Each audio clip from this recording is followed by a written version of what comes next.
Hey,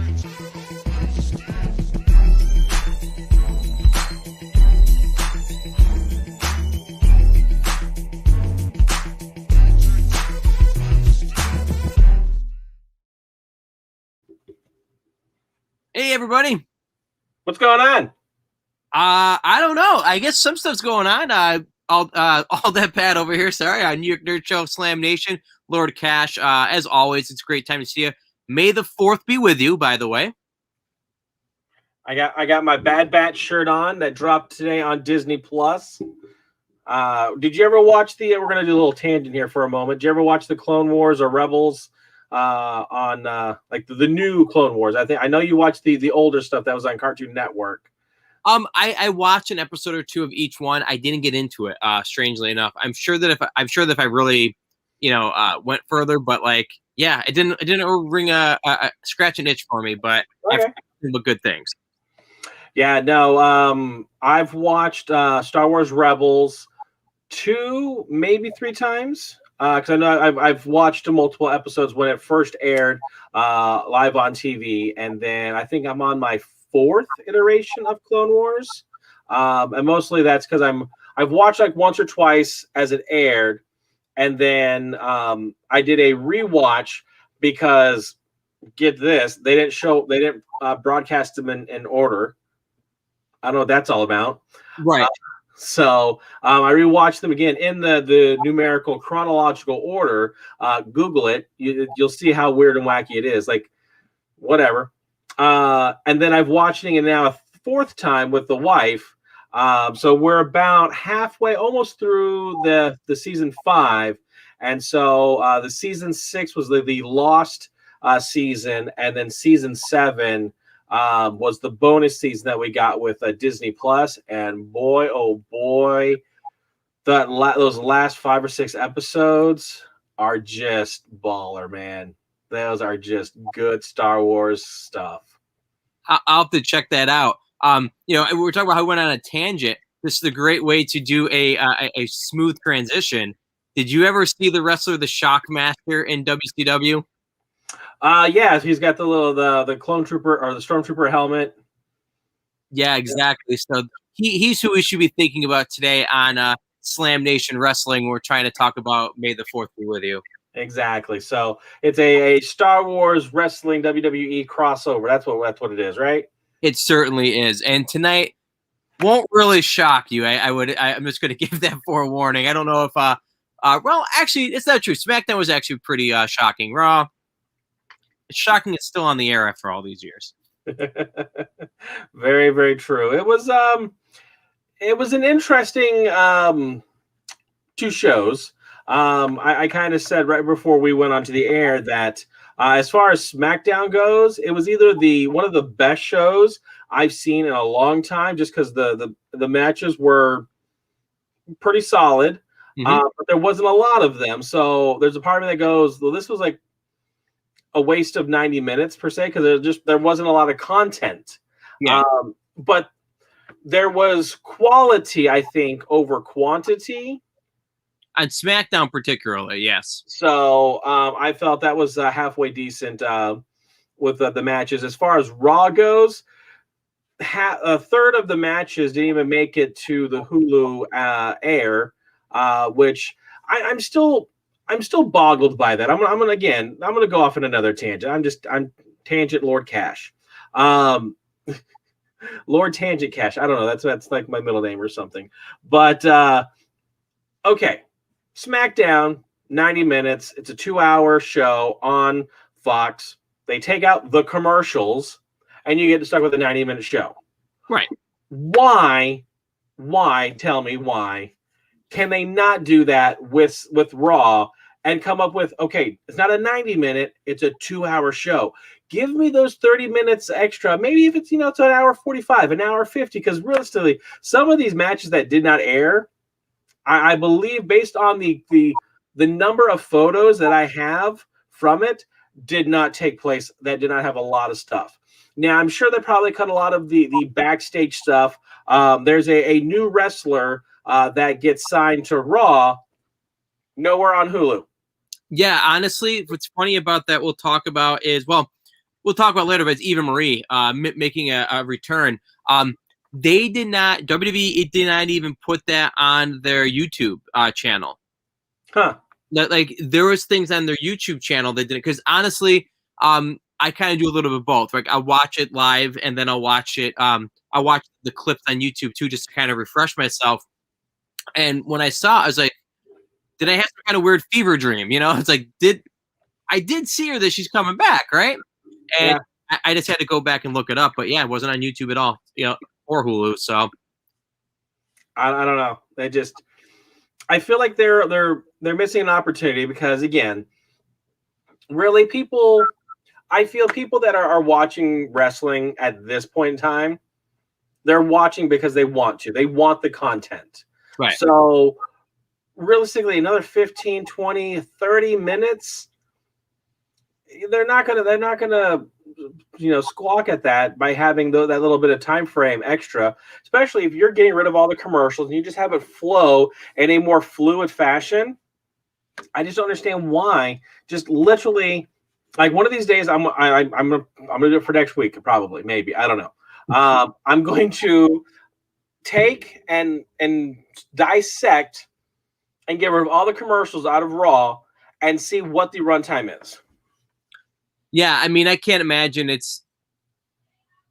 I figure it probably is about an hour and a half. Like, in all reality, like, there's. I mean, obviously, it must be more than that, but it can't be. I would imagine it's about 20 minutes of commercials per hour. That's what I'm thinking. Yeah, so that'd be about 100. So about 2 hours. Probably get two. That's what I'm saying. You get rid of an hour of your 3 hours by just getting rid of your commercials. You're still going to have them from Hulu. Hulu still has their ads that run, but again, they're 45 seconds. They run every so little bit, and like you're actually giving more opportunity for those ads to play because you've got those three or four more spots. They got those commercial breaks that you're going to be able to add in. Why wouldn't you do that? Actually have a 2-hour Raw and a 90-minute SmackDown. That's literally how it should be marketed. Right, and it's funny because we can do this all night, obviously, but I was thinking, I'm looking up now, I believe that the 3-hour Raw has been going on for almost 10 years now. Wow. So it's not like a new thing. So, let's see. Yeah, I'm pretty sure it was from around. Obviously, we're gaining our viewers by looking up facts on our phone, but yeah, 2012. It's been 3 hours since 2012, 9 years. Wow. They should have their act together as far as that goes. But I'm just like, you should be able to have I know they've been doing the 90-minute Raw for a long time, and I just thought that maybe that 90 minutes that we're losing was just commercials. I thought that's what they were doing. But no, I'm now that I'm actually dissecting the actual shows more and more, and I've been doing the Hulu for the longest time. I would watch Hulu.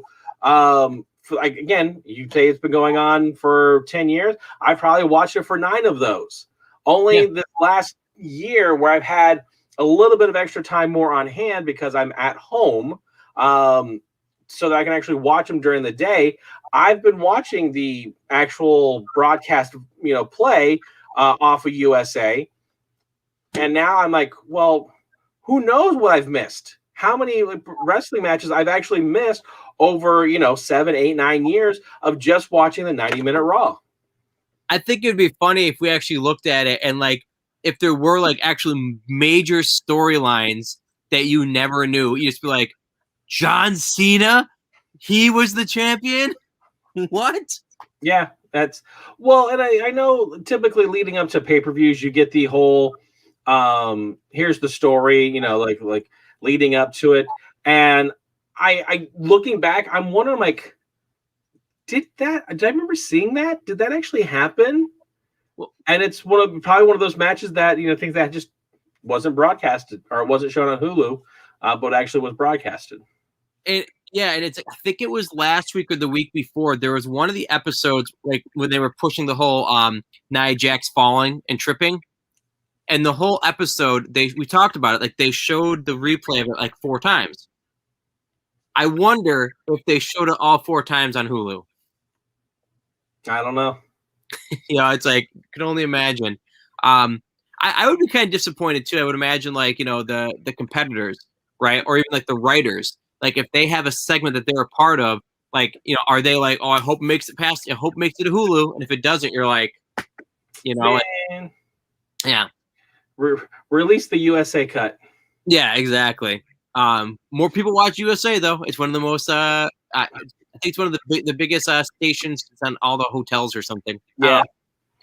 Well, with that said, we do welcome you guys to the Slam Nation. Again, we're so happy to have you. Make sure to like, share, and subscribe, and you'll be able to see everything we're doing tonight. But we are going to start with last night's, or 4 nights ago, Friday Night Smackdown, where started off with Bianca Belair, the SmackDown Women's Champion, coming out, cutting a promo, kind of like getting involved with Bayley, leading to a very obvious 6-man tag because they even came out like staggered.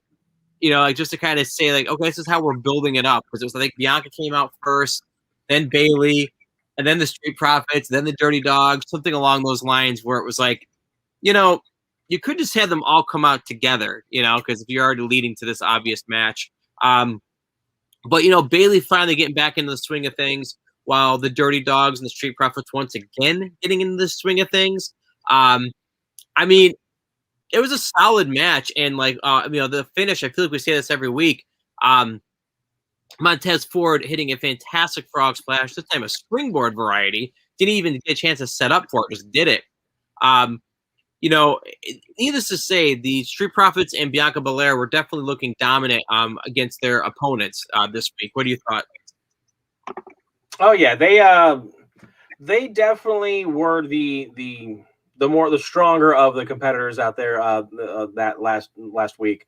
I definitely enjoyed this match. It was entertaining, kept me engaged. The match variety was nice. It was, again, right now, it's just that needing new competitors, new match variety, and the fact that we are adding Bayley back to the mix, who has not really competed for a couple months now. Yeah.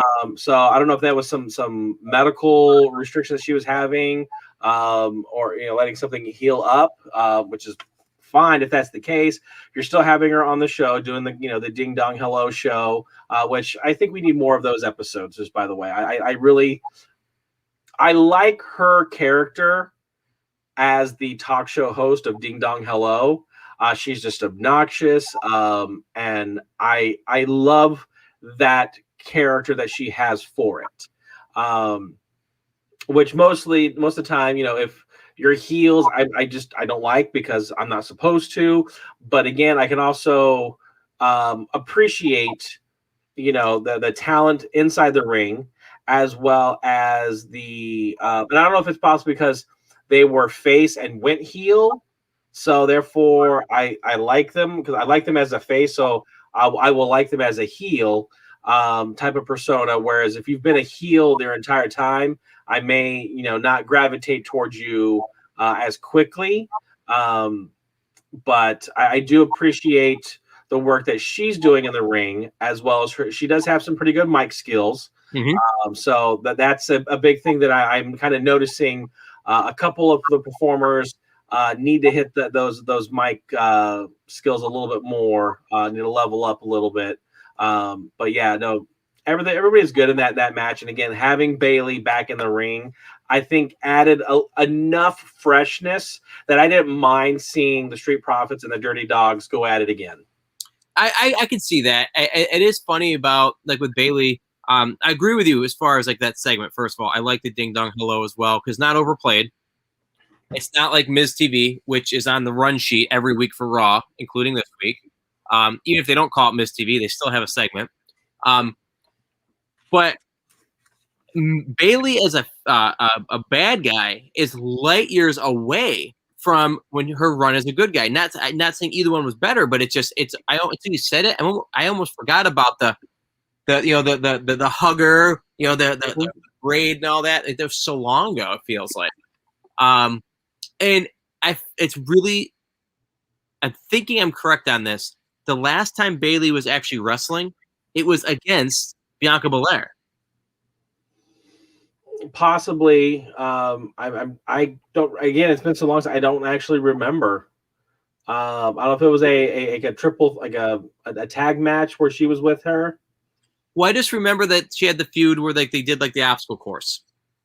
Right. Yeah, But that was they never actually wrestled, did they? I think they did leading into the TLC or Royal Rumble, but maybe not. They might not have actually had anything, but that just shows how the thing that was memorable was the obstacle course. Right. Yeah, I don't remember, at least in that segment. I know they didn't wrestle. I don't think they wrestled like the week after or something like that. So I know they had their little tiff together, but there really wasn't. Nothing really came of it. I don't believe. Yeah, you might be completely right on that, honestly. And I don't know. It's so easy to forget things that are going on in WWE these days because there's so much repetitive nature of that it doesn't actually ever seem unique.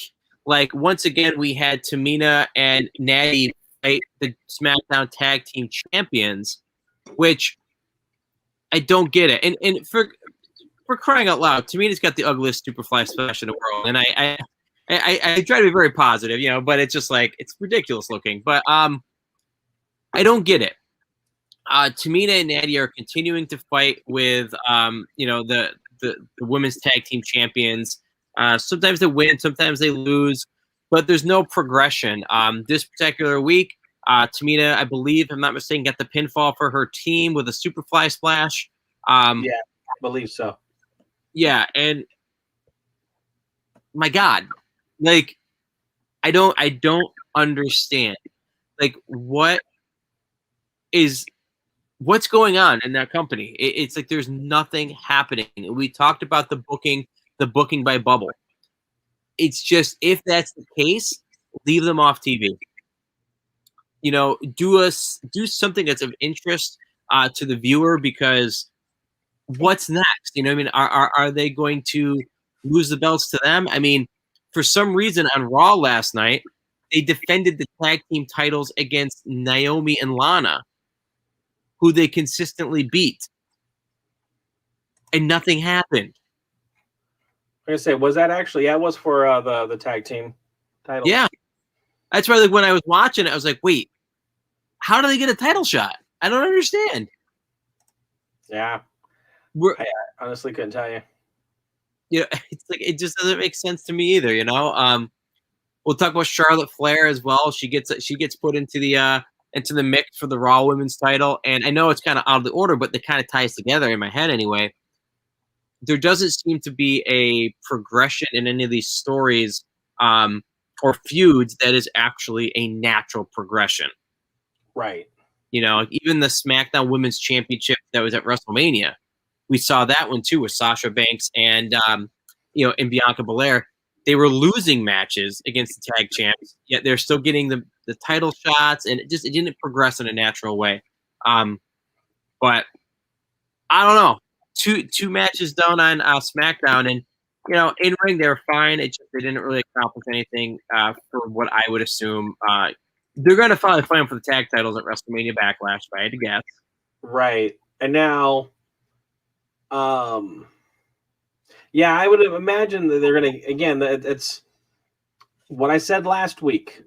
Your writers just do a copy and paste from the last week and maybe change one performer or just add something to it just to try to make it something different. Basically, Tamina, this was a non-title match, so of course, Tamina and Natalya, they won.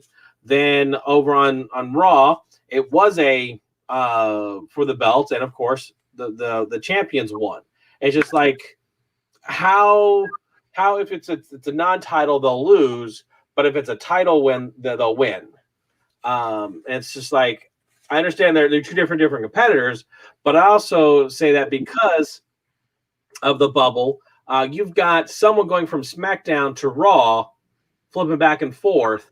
So I don't know how much of a bubble you're increasing your bubble, because you're now going, you've got 2 different days, which is increasing the size of that bubble of people that they have in contact with. So I don't know. I still believe that there's at least some scheduling to that way, but I don't know if it's a full 100%. Right. Yeah, and yeah, I didn't think about that with like the women actually have cross pollinating, so to speak. I don't know. I kind of want to look at the roster sheet and just kind of see like who's not being used and how they can just kind of give time off too. Because I actually did look when we were talking about like who could go up against like the Intercontinental title the other day, or maybe it was like the U.S. I can't remember which show it was that we were talking about, and I actually pulled up the roster for Raw or SmackDown, and I was like, there really isn't anybody that's not really getting utilized, like Tozawa over on Raw, not getting a lot of love there. But I'm just kind of going down the list, and realistically, unless you're watching the live performance, you're not going to see Drew Gulak, the House Party. Again, the whatchamacallits are back. The Viking Raiders, they're back. they haven't been on in about 2 weeks that I've seen.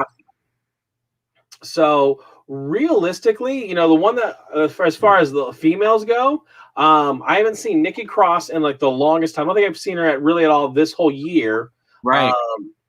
Basically, with her feud that was going on with Alexa Bliss at the end of the year. But other than that, there's really not that many people that's not being utilized. Which is so weird because it feels like there's so many people on here. Now, Jinder Mahal, I'm surprised he has not come back yet because he was around. He did go to the Indian show that they had late last year. Yeah, that was one of those. I'm not sure if he's on the injured list, like Jason Jordan. I don't know what's going on with him. Well, he had retired because he had a bad neck problem, but I don't know if he's had any changes. Obviously Lacey Evans is pregnant. Right. But I mean, I'd like to see the Riot Squad have like an actual feud with another team and not just, randomly show up against the tag champ.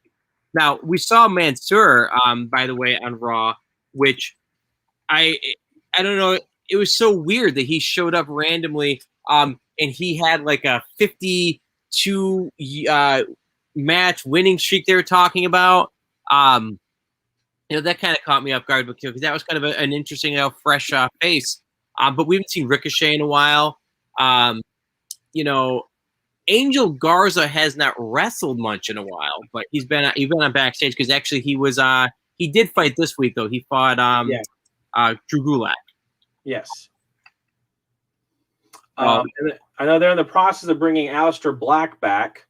Yeah. So, what are your thoughts on that so far? He's been doing these like little readings backstage. Yeah. So it's just interesting to see exactly. I think it's just that their roster isn't as robust with the cuts they made last year with the pandemic, and then the cuts they made a couple of weeks ago with the pandemic still kind of looming, and just their yearly cut. I don't think that. I feel like maybe it's not as robust and as numerous as the roster has been maybe in the past. Yeah. So maybe down by like 10, 15 superstars. Yeah. A lot of them don't stand out either. Like even the ones they do have, there's not like I don't think there's too many of them that have like really firmly established gimmicks. Yeah. And unfortunately that's kind of what's working right now. You got to have a slogan, a mantra, some sort of thing going for you to sell you out there, whether it is like physical merchandise or just something to keep the people at home watching entertained. Right, and I think that the whole like standing out though is what's actually helped Apollo Crews, who had a match against Big E at Intercontinental Championship rematch. Is that he went so far in the other direction with his character, whether it be like having the big stick. I don't know what that's called officially, but really embracing Nigerian heritage, changing from face to heel, new theme music, a bodyguard. I mean, he changed his voice. he has actually created himself a full-blown character that stands out. So now if somebody says, oh, did you see that guy on SmackDown, like the Nigerian guy that's got the big dude with him, everybody's gonna be like, oh yeah, it's Apollo Crews, not just someone random. Right. Pretty good match here. Did not anticipate a title change, and we did not get a title change. Commander Aziz, I think his name is. He got involved. So did Sami Zayn in the finish of this match. But ultimately, said Apollo Crews did retain. Did you anticipate that there might be a title change in this match? Maybe like a 40%. Because of I had a feeling people were going to get involved. Something was going to happen to get disqualified. It's just that's the heel move to do. If you're going to lose, you've got a big bodyguard guy out there. He's going to get interference. So and all necessarily, Big E did win.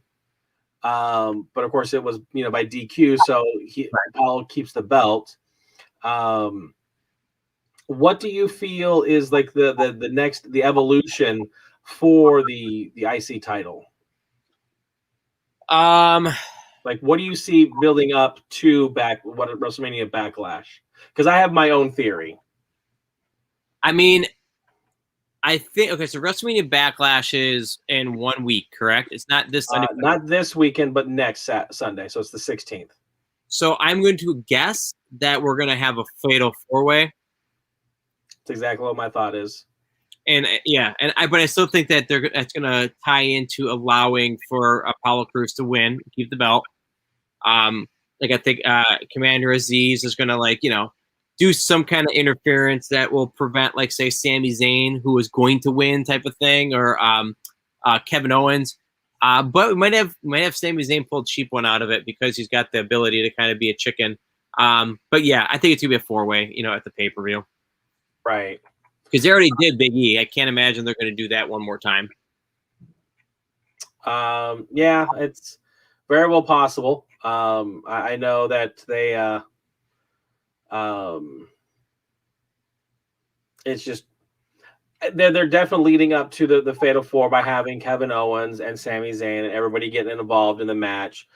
So definitely it's I smell a Fatal 4-way, myself, and of course, being that's Fatal 4-way, there's no disqualification, so people are going to get involved. Right. We talked about last week to see, how many times a triple threat or Fatal 4-way match has occurred and the champion retained, whereas they always complain that it's not fair, to the champion. So yeah. Really, it's funny because while we're watching SmackDown, it was presented like a big deal. Because it was. All night they were hyping up the main event, which was Daniel Bryan putting his career on the line, or at least the SmackDown career on the line, to get a shot at Roman Reigns and his Universal Championship. I really liked how, like I said, all night they're having this little interview segments with all the talking heads saying oh, I really think that Kofi, for example, he picked Roman Reigns because he knew that Jey Uso was going to be interfering. Yeah. Whereas Xavier Woods, he's been with Daniel Bryan forever, and he's like, no, Bryan's going to take it when his back's against the wall. That made a big fight feel. And that main event delivered. Roman Reigns, by the way, new theme music. Yep. Finally shed the Shield theme song. Yep. What are your thoughts on that theme song? I liked it. It was one of those, I'm like, okay, what's going on here? And I kind of liked it. I think I need to hear it a little bit more to fully be invested in it. Mm-hmm. But I definitely think I like it. Yeah, it's got that epic feel that some wrestlers have had in the last 2 years, like Bayley and Seth Rollins had that epic, almost orchestral, aura. If I can describe it that way. But yeah, I think you got to see how Reigns fits into it because he has had his other theme song for about 9 years. So, but it's definitely time for sure. But this match told a great story. I mean, Daniel Bryan was hitting hard, and he was going after the left arm, which is what Roman Reigns uses for his guillotine choke that he's been so successful with. Yeah. And there was times like I genuinely was thinking that maybe Daniel Bryan's going to pull it off, and he was able to get out of the guillotine choke because of that. But I don't know. I was really happy, Lord Cash, that main event Jey Uso did actually not get involved. The match actually ended up being a clean affair. Yeah. I definitely think that I felt for having that type of stakes on the line that it needed to be that way. Otherwise, it's tainted, and he'd be like, well, if it wasn't for Jey Uso, then I could have beat you, but since he interfered, that's the only reason why I lost. The only reason why you won. So I feel like I need one more match, just one-on-one, you and me, Hell in a Cell, some sort of way to actually keep Jey Uso out of it. Right, and it wasn't even. I thought that everybody played their roles expertly. Even Pat McAfee and Michael Cole on the call, they're really putting over like all the moves. Like when Daniel Bryan hit him with the running knee, really putting across the fact that he's won the championship multiple times with that move. Explaining how Daniel Bryan's been weakening Roman Reigns' arm and what that means. Right. I thought it was really good. And Paul Heyman had one heck of a promo. He always does. But that interview just before the match started, where he answered all these questions with yes about Daniel Bryan, but then finish it off with, "Is he going to win tonight?" No. Yeah. And in fact, I don't know if we've already seen the picture, but there's a shot where you can kind of see through the ring, and you see both of the commentators literally standing up. They're in the middle of the ring. So it's not as if they're like, oh, we need to stand up, get out of the way because they're about to, fly onto the table here. Both of them are standing up because it's that good of a match. They themselves are watching. You can see it, like there's one standing up back there. But I think there's another shot, maybe, or I think we might have already passed it, but there's a shot where you see both of them standing up, and that's amazing. Yeah. As to how well this match was done. Right. Yeah, and as I'm looking at that for those pictures, I like too how Daniel Bryan, he's gotten into a point where like when he puts on a submission move, he does it slowly, like with like purpose to kind of really explain like how he's doing that move to kind of like make it look as impactful and as bad as possible. But ultimately, like we did say, Daniel Bryan did succumb to the guillotine choke, which ended his run on SmackDown. For the time being, this does lead to Jey Uso does come out at this point to kind of help Roman Reigns try to end him for real. Cesaro comes and helps his friend, and oh man, he nails him with a running uppercut twice, and it was so like heavy. It looks so ridiculous. Yeah. But SmackDown ends up going off the air with a concerto while Cesaro looks on, really putting the finishing touches, the nail in the coffin, so to speak, for Daniel Bryan. Now, lots of people are talking right now. Is this Daniel Bryan's swan song with the company? What's left? Like, I'm sure he's got part of his contract left, right? From what I've read, and again, it's just the internet, but from what I read, his contract is up this year, and we don't know necessarily what month it's up. Right. It's completely possible that he's done. That is a interesting,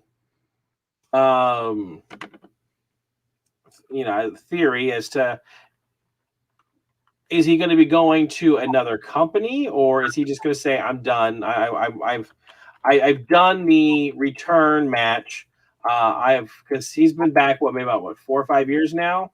I think so, something like that. Because because he already proved that he can come back. That was a huge thing for him, and I mean, there's a lot of guys left, in the world of professional wrestling that he could have some really killer matches with. Like over in AEW, you got Kenny Omega, you've got John Moxley, heck, even the Chris Jericho's over there. You've got Hangman Adam Page, you name it. But then if you went to NXT, he's got Johnny Gargano, he's got Tommaso Ciampa, he's got Finn Balor, he's got Karrion Kross.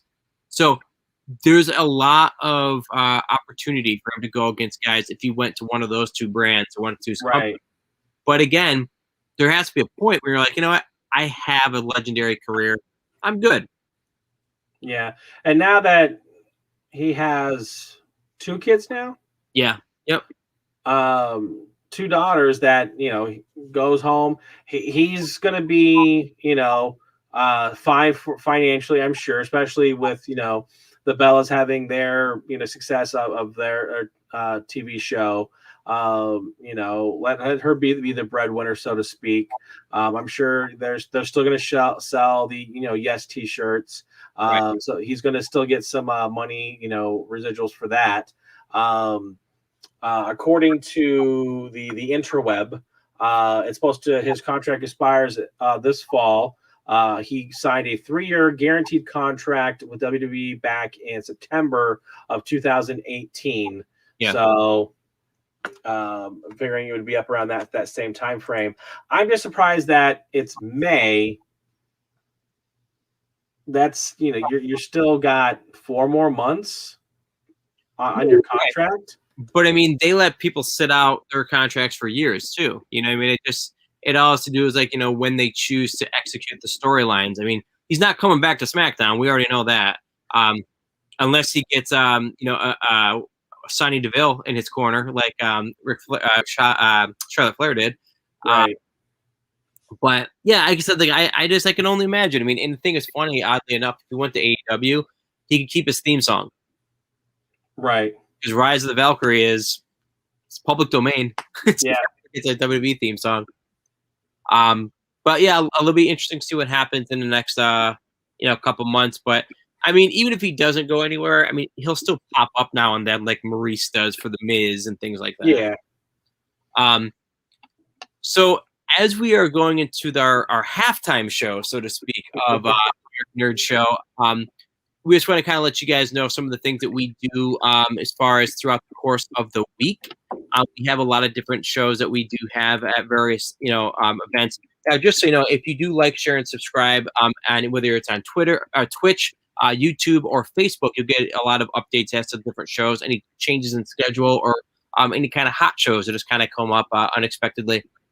But no matter what, if you want a fix of the New York Nerd Show, check us out on YouTube, especially because we have well over 100 different episodes across our different services, not services, but of our different series. But generally speaking, you're watching us on Tuesday right now, and you're watching Slam Nation Wrestling. Wednesday nights is the Game Room. We either review a video game or we talk about or show a video game that we're playing either on old school console, current console, whatever it might be. Last week we did a review on the Cobra Kai game. Previous to that, we had a Royal Rumble for Riches on WWE 2K20. Thursday, it's I Stream, You Stream. We talk about a movie or show on different streaming platforms. This week, we do have it currently scheduled for Who Framed Roger Rabbit at a special time of 7:30 p.m. Friday, it's Funko Pop Royalty, Funko Royalty. Saturday, Mail Call, Mail Time. And Sunday, Call of the Wild. And starting our weekday up and around with Crazy Card Collecting. Woo! Woo! So we saw the official I want to say debut, but I guess it was. We saw the official debut of what has been talked to be known as Team RK Bro.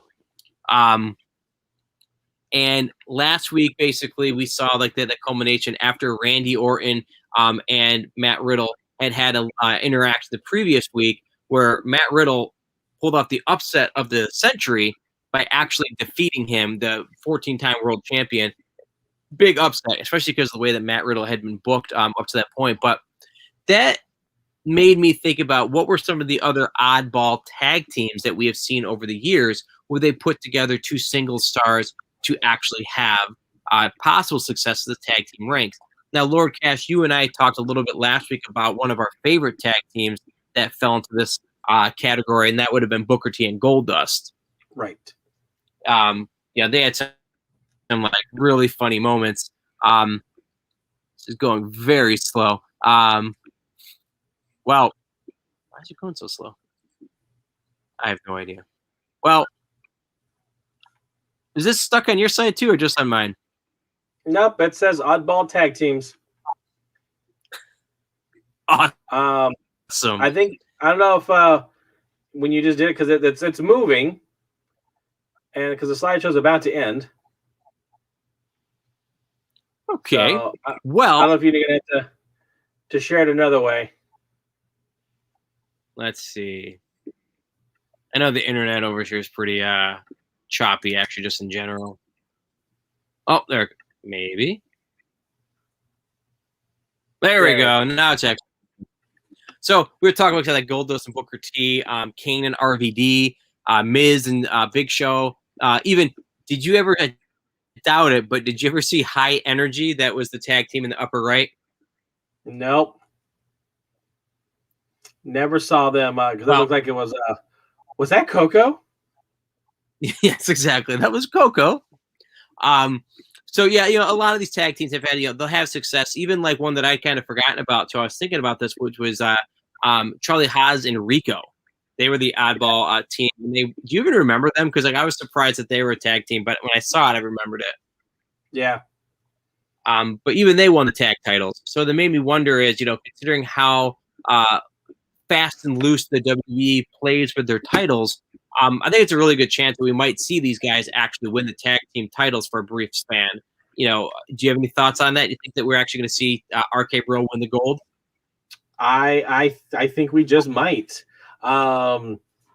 It's so this is over on Raw.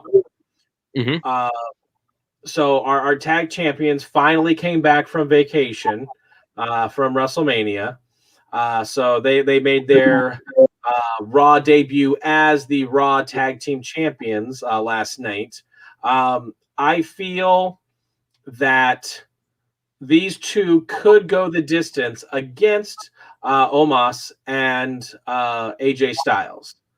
I feel that the two of these guys would be able to bring it and successfully, beat the Raw Tag Team Champions and take those belts. And the fact that this is such a oddball type tag team, I see it working. I see them pushing it. It literally happened last night where Randy was like, dude, we've only done one match. We've only won one match.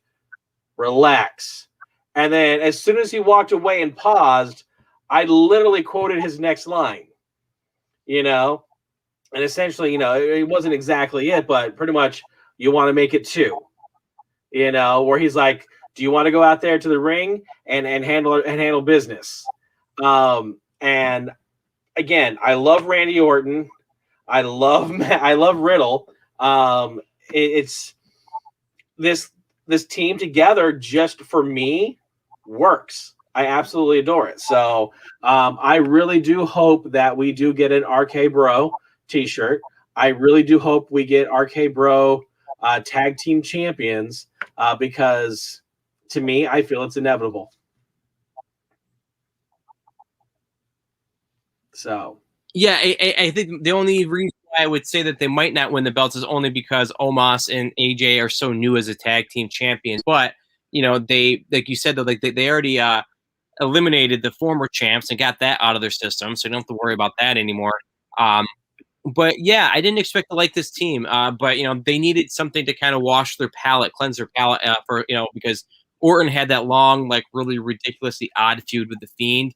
Now we don't even think about it anymore because this is taking its place. Same thing with Riddle just getting housed every week. So now that's been a fresh face for them.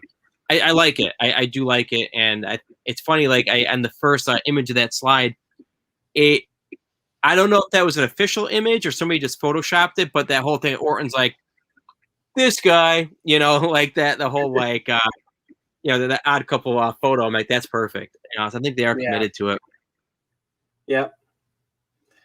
So, we'll see what happens. Yeah, I anticipate they're going to win, but I still think it's going to lead to Orton turning on him at some point. I mean, it just feels like it have to. Or they could really pull a swerve and Riddle turns on him. But I think Riddle needs to be the goofy good guy, though. Right. Yeah, I don't foresee that actually happening, but maybe that's the swerve that we all need. So like Otis being a bad guy. exactly, that's what we needed apparently. Right.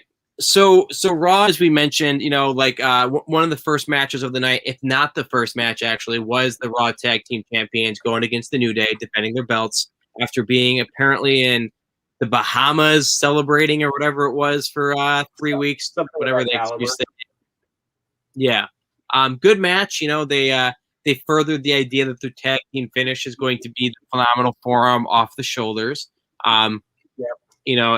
It's an interesting visual. I prefer the springboard, but either way, they made it pretty clear that the New Day is not going to win the belts back anytime soon, and Omos and AJ are not going to lose it anytime soon. At least that's how I felt it was, shown. Right, and I'm okay with that. I feel like they don't necessarily need to have the belts. Give it to someone else. Yeah, it makes that freshness. And so just on my side, it's like I know it's hard to if I'm off at all, just let me know because it's pretty frozen over here. But actually, I think it's going smoothly right now. So yeah, like I said, the New Day did lose in their attempts to get back. I still remember a good year ago when they said on WWE Network programming they would not be having automatic rematch clauses. I don't know where that went because everybody gets a rematch, even if they lose their match. Yeah, it's out the window now. New rules, new day, something else. Just not going to happen that way. Right. One of the it's trying to see. We also had a couple of the matches that we saw as well. Where this one, I'm assuming that this was left on the cutting room floor because I'd be very surprised if ultimately these guys made the official Hulu cut. But the Drew Gulak versus Mansoor match, it was a pretty decent match, but it was not Mansoor, sorry, Angel Garza, but there was I don't know, it was kind of out of nowhere, and it had a very odd finish with the rose. I'm not quite sure what the deal with that is. Sticking the rose in his butt, basically. Did that actually happen? He basically lays it on the guy's back, but it was just kind of a weird visual. Well, Angel Garza has been giving out the roses to all the ladies and people backstage, trying to be the ladies' man. So I guess just giving it to Garza was the next thing. He had an extra rose, and I'm like, I can't find anybody. Drew Gulak, here you go. There you go. You get the rose. It's like the it's like The Bachelor or something like that. One of those reality shows where they did the rose to people. That's kind of their gimmick is you get a rose. So right. One of the other matches that was left on the cutting room floor was against one of the former Raw Tag Team Champions. That was Cedric Alexander and Shelton Benjamin against the Lucha House Party. At first, when I was looking at the pictures and everything, I thought it was Rey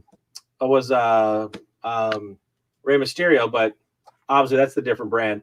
My question to you is, what was going on here? What was going on with Cedric and Shelton? Because again, based on my schedule, I was not able to go back and actually watch these three matches that I missed. Were they fighting? Are they breaking up as a tag team? What's going on here? Basically, what it's boiling down to is Cedric and Shelton Benjamin are arguing over who is causing the true implosion of the former Hurt Business members, Cedric and Shelton. So they're kind of they're blaming each other as far as for their current woes. And there is a story worth telling there. But they had a very long gap in between because during their peak as the tag team champions, every week we would see these parts where Cedric was tagging himself in, and he was basically making himself the actual, the focus of the tag team. Yeah. Since I haven't seen anything about that in a while, I wonder if the audience is going to easily jump aboard and continue that. I think realistically that the home audience, at least the educated home audience, is probably just going to be annoyed that the tag team has fallen apart so much in the sense of, 6 months ago, 4 months ago, whatever it was, they were like in the main events. Right. But then and the fact that they're not even being shown on like Hulu matches, I'm just curious, like what percentage of people actually watch the live broadcast, or if they DVR and watch it, the live version. That's essentially what I do. And then versus watch it Hulu. Like, what is that percentage? Is it like 1 out of every 4 watches the Hulu version? Is it 3 out of 4 watches Hulu? I'd be curious to know what those numbers are, to find out exactly how much story is being lost on the Hulu version, such as like if they're having these little arguments that they haven't made it to the actual the Hulu broadcast, and what's going on. Right. In general, ratings for Monday Night Raw on the actual network broadcast are quite low nowadays, comparatively. So, you need to have like some kind of a catch-all, whether it be Hulu or the YouTube, to kind of give you some like education on what you may have missed. And I don't think they're going to really. I don't think this feud's going to gain a lot. I don't think that either guy's going to come out on the other side any better. Once in a while, I'm wrong on that kind of stuff, and I don't mean a cocky way, just saying, just it doesn't feel like this is going to be a feud that's going to be a focus, because again, they're not showing it on the major network, on the streaming services, and it's not a feud that really even makes sense. Like it doesn't. I don't know why they'd break up. And what these guys? What is each guy going to do? Is Shout going to come out of this and challenge for the world title? Yeah.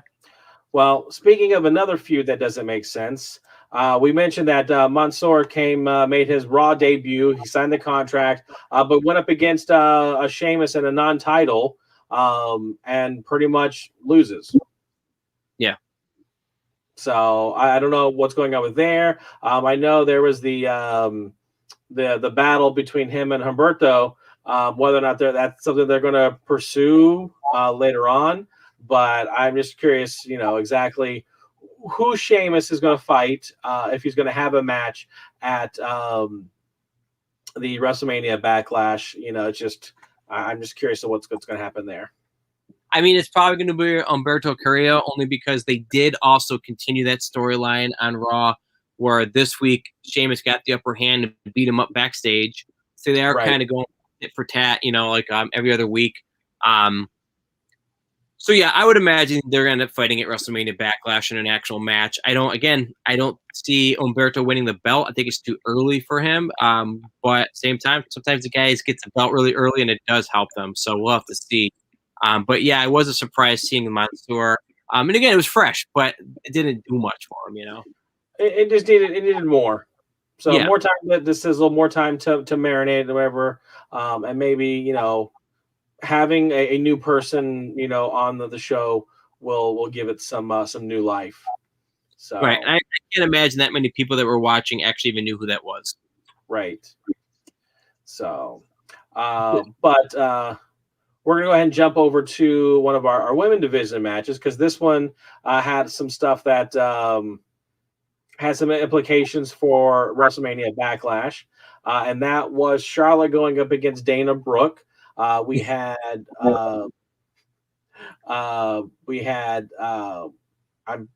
Mandy Rose out on the sideline watching the match. For me, this was an okay match. Charlie's never really done it for me.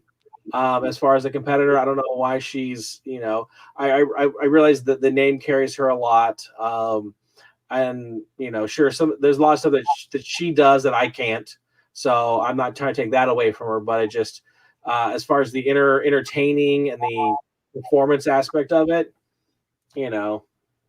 it's Charlotte Flair for me. Right. And it's like, there's a lot I took from this myself.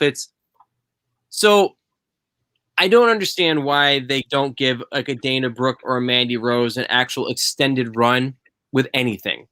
These two ladies, particularly Dana Brooke, have spent the better part of 5 to 6 years in their WWE career, going back to even, Titus Worldwide. They're beaten regularly in less than 3 minutes. And I don't see how they will ever be positioned as a an actual competitor. Period. Like they're never going to come out and you're like, oh, this is going to be a great match, or that's going to be like, like it's always the Charlotte Flairs. So I think you destroy your roster by having these continued squash matches for the better part of it, and you weaken the ability to have alternate storylines. Now, furthermore, I thought it was so stupid that Charlotte works her way into the title match as a heel because she talks her way into it. But then Rhea Ripley comes out to complain about it and saying, you have to earn your way in. How can you just get your name in there because of your name alone? Lord Cash, how did Rhea Ripley get her title shot at WrestleMania? She asked for it. Bingo. On her debut, she walks out and goes, hey, I want it. Okay. Yeah. So I think that makes like the good guy look stupid too, because it's like, I don't know. But triple threat match, best WrestleMania Backlash. Charlotte Flair's going to win the belt. I hope not. Well, you and me both. But I just don't see it any other way. So we had that. One of our other matches that we had was again, it's logging very slowly on my end, so sorry for any kind of delay. But basically, Miz TV once again. And I don't think they called it Miz TV, but it basically was. My big thing with the Miz and the Morrison, and I don't know if I'm right or wrong, but I really do think that the Miz is going to ultimately be feuding with John Morrison into the summer.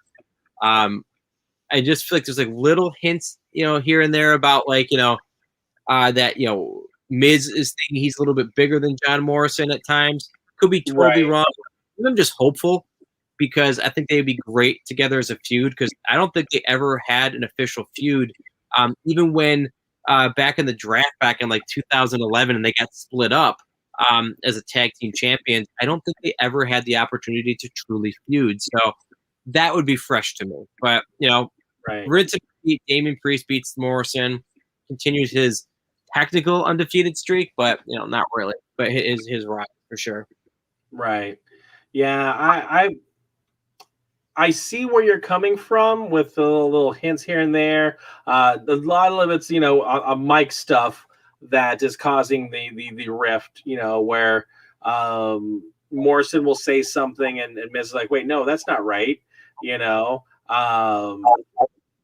So it's just, but I don't necessarily see that they're going to feud. If they do, I'd be okay with it because, again, both of these competitors are great in the ring, and I think they would play off each other quite well. But I don't know if it's actually going to happen. Right. I just don't understand why Damian Priest is still feuding with them. He's been feuding with them since Royal Rumble. Yeah. Well, who knows? So our beloved RK Bro, they fought Elias and Jackson Riker in a fairly competitive match, but that was set up the most stupidest way. Did you see the whole thing with the tomatoes? Yep. Yeah. Like Vince McMahon must have watched a Three Stooges yeah, just like, oh, tomatoes, or Fozzie Bear doing stand-up on the Muppets. Like, in 2021, who even uses a reference of throwing tomatoes at people? Like, I just don't even think. You know who Kate Peasy is, right? No, I don't actually. The new Irish commentator backstage. He does now Talking Smack with R-Truth. Yeah. I know. Yes. It's like Patrick or Kevin Patrick or something like that. Yeah. Truth calls him Kate Peasy. But that's the only name I can think of right now. But last week, after the whole segment, he's like, and they threw tomatoes. And R-Truth's like, wait, did you just say tomatoes? And he's like, tomatoes, and I'm like, seriously, you did all of that setup just to say that one line. I bet you. Yeah. I'm sure that's exactly how he says it, just because, his dialect and everything and where he's from. But I'm just like, right, you just did that. Bravo. I'll play along. Exactly. You took the long road, but you got home, so that was good. Exactly. But yeah, there didn't seem to be any dissension between Orton and Riddle. That they worked together. Orton even like let him get the win again. After the draping DDT, he hit the RKO just to kind of get Jackson Riker out of the way. Again, I think we're going to see this tag team, working pretty well going into the summer, perhaps.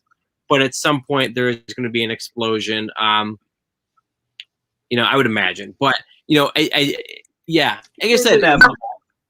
Yeah, it's inevitable. But it wasn't eventful, but it just kind of continued.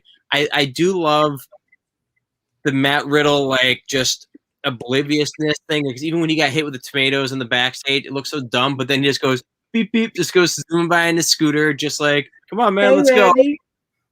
Yeah. The whole scooter bit just works. It works. Yeah. Well, and the Evil Knievel gear too. Yeah. Like I said, I'm all aboard. I am too. I really am. So I can't say I'm a founding father of it, but I definitely, that's probably the thing I look forward to the most on Raw lately. Right. But Alexa Bliss threatened somebody again in the puppet bit. I know we have a screenshot for it, but I just want to put that out there that we're not ignoring Alexa Bliss's playground. They don't even give me shots for it, so I'm good with it. Nothing happened. They don't know either. They're just kind of like, they'll wait. I'm just like wondering if they're waiting till after WrestleMania Backlash to have her go up against whoever the winner is, whether it be Ripley, Asuka, or Flair. It's possible. So. I would hope so. I think they'd be kind of interested in getting back into the swing of things. And by the way, there was not a glitch on our end. You did just see a Raw Women's Tag Team Championship match.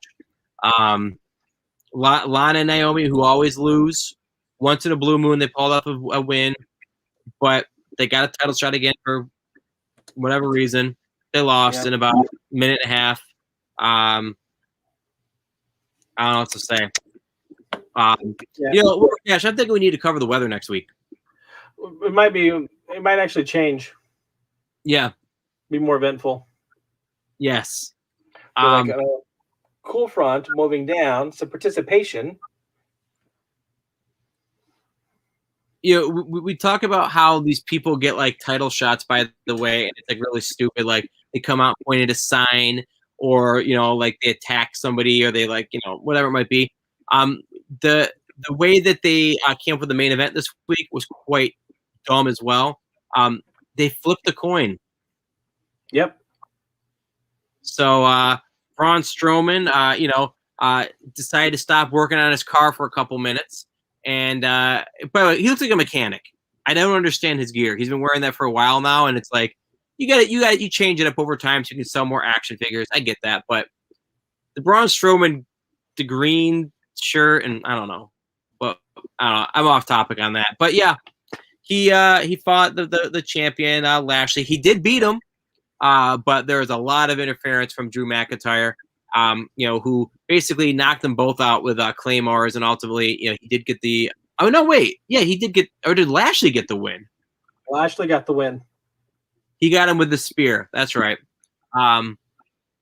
So, yeah, we're going into the WrestleMania Backlash, with another multi-man match. We'll talk about it on our preview show when we get closer to it, but. It's just one of those things where, I have to get up early for work. As I've mentioned a couple times, I'm a school teacher. So the main event has to be something very enticing and pressing for at least me to stay up.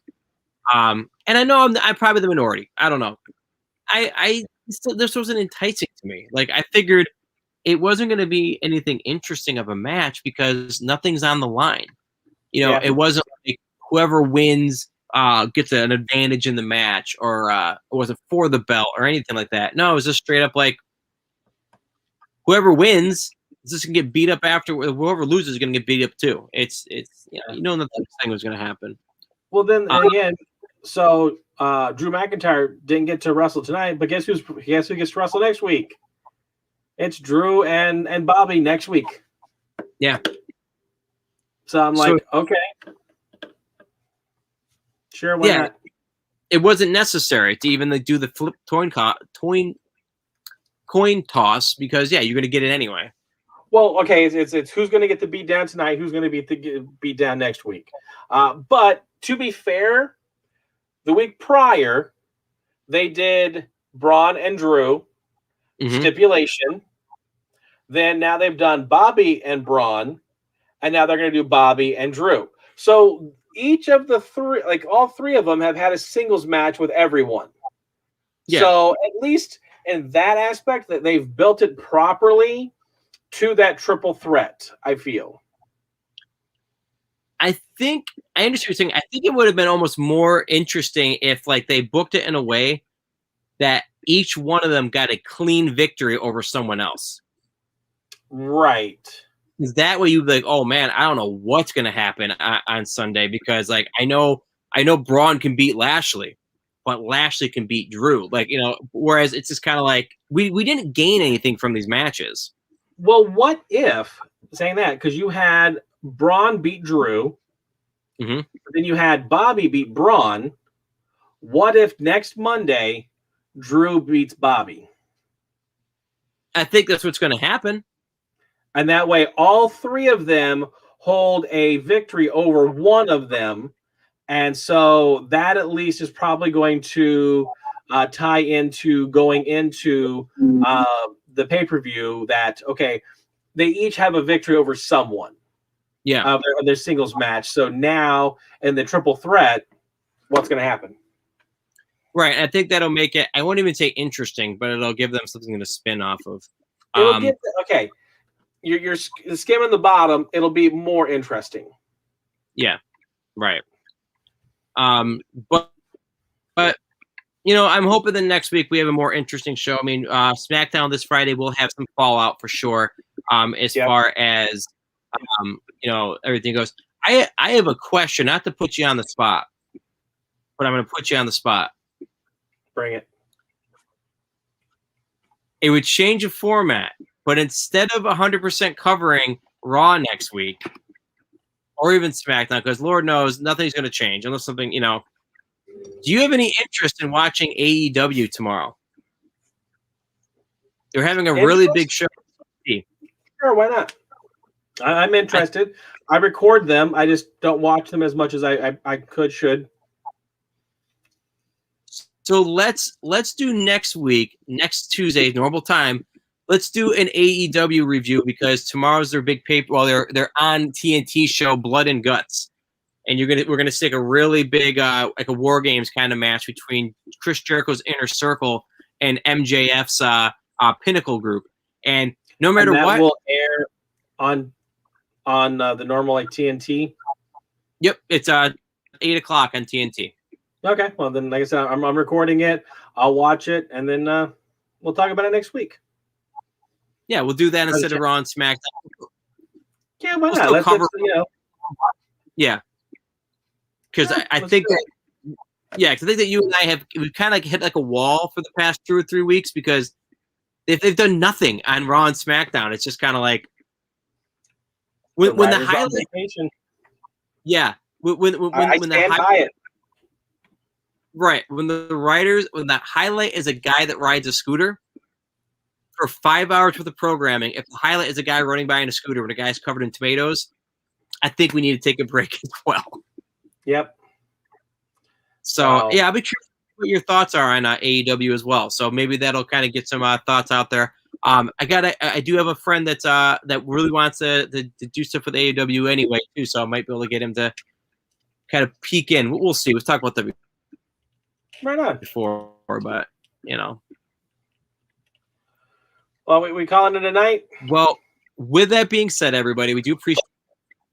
We are calling it a night. Right on. So with that being said, everybody, we do thank you for joining us tonight on the Slam Nation. Make sure to like, share, and subscribe on all the services that you're working with. And we'll see you next time tomorrow at 8 p.m. for technically the game room. We got to figure out what that's going to be. We have something, I think, in mind. We got some more stuff we're doing, too. So we'll see. Right on. Good night, everybody. Adios.